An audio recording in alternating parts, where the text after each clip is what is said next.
Good morning student. आज मैं आपको विलयन के बारे में बताने जा रहा हूँ। विलयन यानी सॉल्यूशन।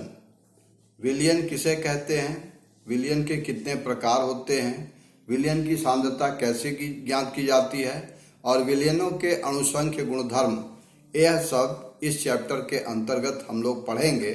सबसे पहले यह हमें जानना आवश्यक होगा कि विलयन कहते किसे हैं। तो विलयन दो या दो से अधिक पदार्थों के समांगी मिश्रण को विलयन कहते हैं। किसी भी विलयन के दो घटक होते हैं, एक घटक विलेय होता है और दूसरा घटक विलायक होता है। इसी चीज को हम समझने के लिए आपके सामने हैं। तो हमने आपको बताया कि विलयन के डेफिनेशन में दो या दो से अधिक पदार्थों के समांगी मिश्रण को विलयन कहेंगे। दो ऐसे पदार्थ लिए जाएं जिनका समांगी मिश्रण बन जाए, यानी विलयन के हर भाग में दोनों घटकों का अनुपात अगर समान है, अनुपात अगर नियत है, तो ऐसे समांगी मिश्रण को विलयन कहा जाएगा। इसलिए विलयन के जो दो घटक हुए वे घटक विलेय और विलायक होते हैं, या सॉल्यूशन बराबर सॉल्यूट प्लस सॉल्वेंट। विलेय वह पदार्थ होता है जो कम मात्रा में होता है और जिसे विलायक में मिलाया जाता है। विलायक वह पदार्थ होता है जो अधिक मात्रा में होता है और जो विलेय को घोलने की क्षमता रखता है। यानी कि विलायक विलेय को घोलने की क्षमता रखता है और विलेय विलायक में घुलने की क्षमता रखता है। अगर ऐसे दो प्रकृति के पदार्थों को आपस में मिलाया जाए तो जो मिश्रण तैयार होगा वह मिश्रण हमारा विलयन कहलाएगा। यह विलयन द्विअंगी होता है, त्रिअंगी होता है, यानी बाइनरी विलयन होता है, त्रिअंगी विलयन होता है। द्विअंगी विलयन वह विलयन होता है जिसमें केवल दो पदार्थ होते हैं, उसके दो घटक होते हैं। वो घटक दो पदार्थों से मिलकर के बनते हैं और उन्हें हम बाइनरी या द्विअंगी विलयन कहते हैं। इसी प्रकार त्रिअंगी विलयन में तीन पदार्थों के समांगी मिश्रण अगर आपस में मिलाए जाएं तो उनका जो विलयन तैयार होगा वह त्रिअंगी विलयन कहलाता है। तो द्विअंगी विलयन जिसमें एक पदार्थ और एक विलायक हो, द्विअंगी होगा।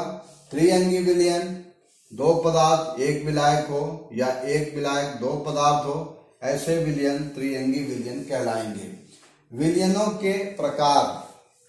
विलयन को उनकी भौतिक अवस्था के आधार पर यदि हम बांटें तो भौतिक अवस्था के आधार पर विलयनों के कुल 9 प्रकार होते हैं।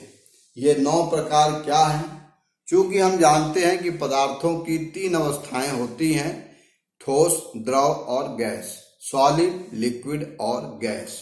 तो ठोस पदार्थ के साथ, ठोस पदार्थ द्रव पदार्थ के साथ और ठोस पदार्थ गैस पदार्थ के साथ समांगी मिश्रण अगर तैयार करता है तो वह विलयन के प्रकार हो सकते हैं।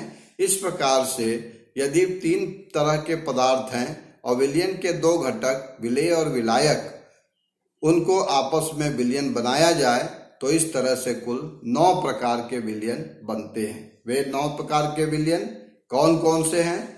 तो ठोस में गैस का विलयन, जब को पहला घटक यानी जब हमारा सॉल्यूट और सॉल्वेंट, यह दो घटक जो विलयन के हैं, दोनों घटक गैस के रूप में लिए जाएं, गैस हो तो इस तरह से जो विलयन तैयार होगा वो उसका एक प्रकार होगा। उदाहरण में हम हवा को मान सकते हैं, एयर में, हवा में कई गैसें आपस में मिलती हैं और एक मिश्रण तैयार होता है। इसलिए विलयनों का पहला प्रकार यह होगा जिसमें गैस में समांगी मिश्रण तैयार करें। गैस का द्रव में अगर विलयन बनाए जाए, यानी गैस विलेय हो और द्रव विलायक हो, जैसे कार्बन डाइऑक्साइड इन वाटर, जल में कार्बन डाइऑक्साइड को अगर घोला जाए तो इस प्रकार से जो विलयन बनेगा यह गैस का द्रव में विलयन होगा। गैस का ठोस में विलयन, हम जानते हैं कि पैलेडियम जो मेटल होता है वह हाइड्रोजन को अपने ऊपर अवशोषित कर लेता है, तो अगर इस तरह से कोई मिश्रण तैयार किया जाए तो जो गैस का ठोस में होगा, तो उसके उदाहरण में हम लोग हाइड्रोजन इन पैलेडियम मेटल एक गैस का एक विलयन का प्रकार हुआ। उसी तरह से द्रव का गैस में, वायु में जो नमी होती है वह इस प्रकार के विलयन बनाती है। द्रव में द्रव का, जल में अल्कोहल, जल में दूध, इस तरह से मिलाया जाए, विलयन समांगी बन जाए, तो उस तरह का विलयन एक प्रकार हुआ जो जल में जल का हुआ। द्रव ठोस में, यदि द्रव ठोस में मिलाया जाए तो जेली या गोल्ड इन मरकरी, मरकरी में गोल्ड मिला करके आर्टिफिशियल या वो मरकरी तैयार की, वो गोल्ड तैयार किया जाता है, वह भी एक प्रकार हो सकता है जो द्रव का ठोस में विलयन होगा। इसी तरह से गैस, ठोस का गैस में विलयन, जैसे धुआं कपूर को जलाते हैं वायु में, यह उसी तरह का है। ठोस में द्रव का विलयन, जैसे कोई भी ठोस, उस ठोस को, जैसे NaCl है, नमक है, यूरिया है, चीनी है, इसको अगर जल में घोलकर विलयन तैयार किया जाए तो यह ठोस का द्रव में बना हुआ विलयन कहलाएगा। ठोस ठोस के साथ मिलकर भी विलयन तैयार करते हैं, जैसे मिश्र धातुएं होती हैं। यह मिश्र धातुएं ठोस का ठोस में कोलाइडी विलयन तैयार करती हैं, जैसे पीतल, यह इस प्रकार से होता है। इस तरह से हम 9 प्रकार के विलयन बना सकते हैं। आइए हम जानते हैं कि यह विलयन जो होते हैं, तो इन विलयनों में तनु विलयन, सांद्र विलयन, असंतृप्त विलयन, संतृप्त विलयन और अति संतृप्त विलयन होते हैं।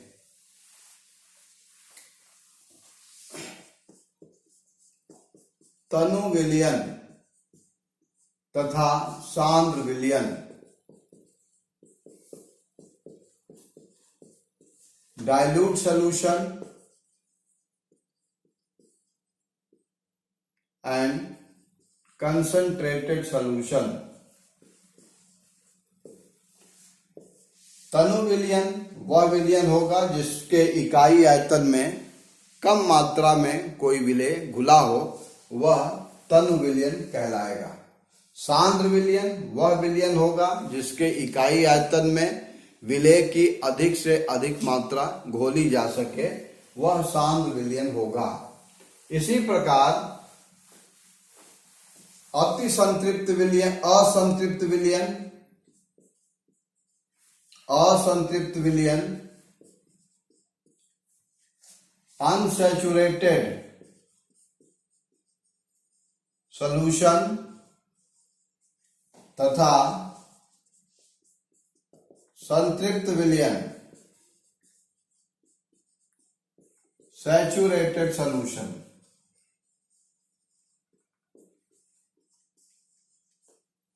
सैचुरेटेड सॉल्यूशन, हम जानते हैं कि टेम्परेचर, ताप को बढ़ाने या घटाने से विलयनों की विलेयता प्रभावित होती है। लेकिन अगर हम ताप को स्थिर रखते हुए यदि किसी विलयन में कम मात्रा में विलेय को घोलें, तो इस तरह से बना हुआ विलयन वह असंतृप्त कहलाएगा या अनसैचुरेटेड सॉल्यूशन कहलाएगा। लेकिन ताप को स्थिर रखते हुए यदि हम उसमें अधिक मात्रा में विलेय घोलें और उससे ज्यादा विलेय को घोलना उस विलयन में संभव नहीं हो सके, उस स्थिति में जो विलयन तैयार होगा वह संतृप्त या सैचुरेटेड सॉल्यूशन होगा। यानी अब उसमें उस ताप पर उससे ज्यादा हम घोल नहीं सकते हैं। एक और भी प्रकार होता है विलयन का जिसे हम अति संतृप्त कहते हैं।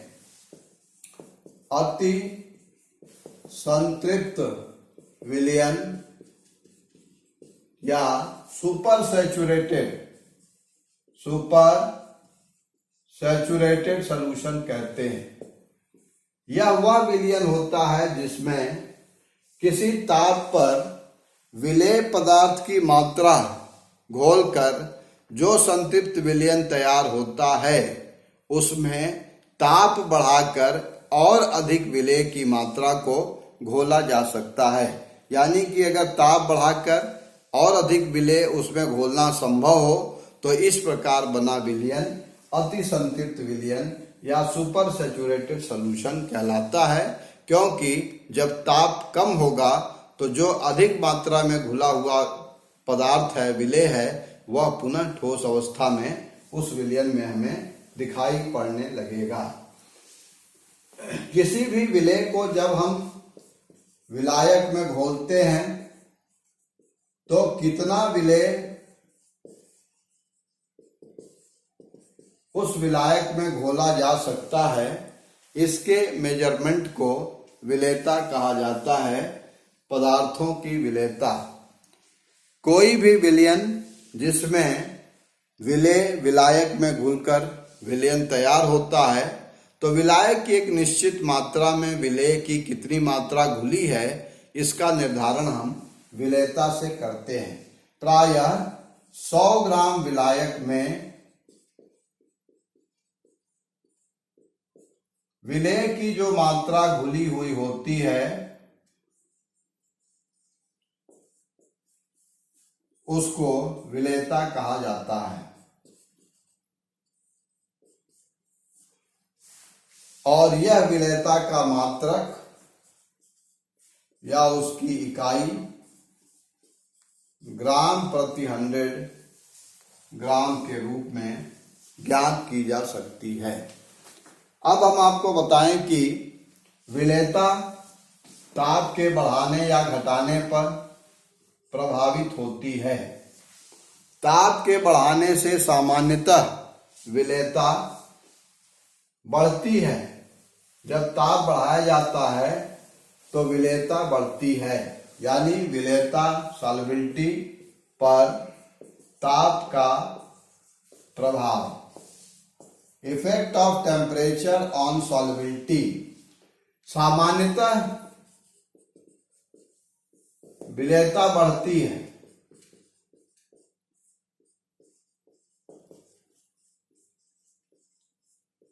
परंतु ऊष्मागतिकी के अनुसार जो ऊष्मा क्षेपी एक्सोथर्मिक पदार्थ होते हैं, यानी जिन पदार्थों को विलायक में घोलने पर ऊष्मा उत्पन्न होती है, ऐसे पदार्थों की विलेयता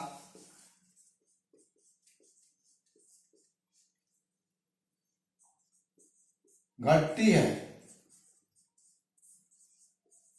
जैसे कैल्शियम कार्बोनेट, चूना पत्थर, इस पदार्थ को जब जल में घोलते हैं तो यह ऊष्मा उत्पन्न करता है, इसलिए ताप बढ़ाने से इसकी विलेयता कम हो जाती है। इसी प्रकार जो ऊष्मा शोषी पदार्थ होते हैं, एंडोथर्मिक होते हैं,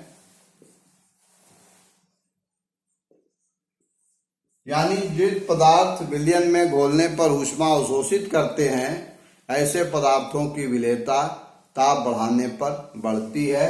जैसे पोटेशियम नाइट्रेट KNO3 ऐसे पदार्थ की विलेयता ताप बढ़ाने से क्या होगा, बढ़ती है। इसका निष्कर्ष ये निकला कि ऊष्माक्षेपी पदार्थों की विलेयता ताप बढ़ाने पर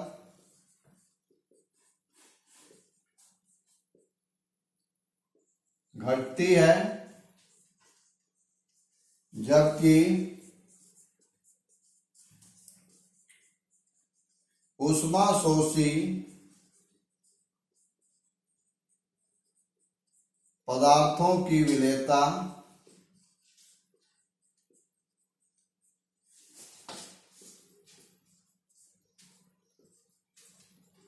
ताप बढ़ाने पर